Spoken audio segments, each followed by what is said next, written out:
கர்த்தருடைய பரிசுத்த நாமத்திற்கு ஸ்தோத்திரம். இன்றைய நாளுக்கான தேவவார்த்தை எபிரேயர் 6ஆம் அதிகாரம் 13, 14 மற்றும் 15ஆம் வசனங்கள்.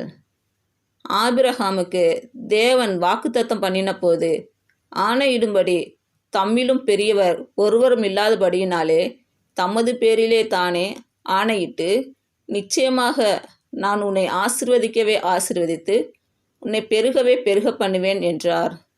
அந்தபடியே அவன் பொறுமையாய் காத்திருந்து வாக்குத்தத்தம் பண்ணப்பட்டதை பெற்றான். இன்று பிறந்த நாள் மற்றும் திருமண நாள் காணும் அனைவருக்கும் இயேசு கிறிஸ்துவின் நாமத்தினாலே வாழ்த்துக்கள். கர்த்தர் உங்கள் பலவீனங்களை மாற்றி உங்களுக்கு பலத்தை கட்டளையிடுவாராக. கர்த்தர் உங்களையும் உங்கள் பிள்ளைகளையும் உங்கள் பிள்ளைகளின் பிள்ளைகளையும் ஆசீர்வதிப்பாராக. கர்த்தர் உங்களோடு இருந்து உங்கள் பணிகளையும் பயணங்களையும் ஆசீர்வதிப்பாராக. ஆமேன்.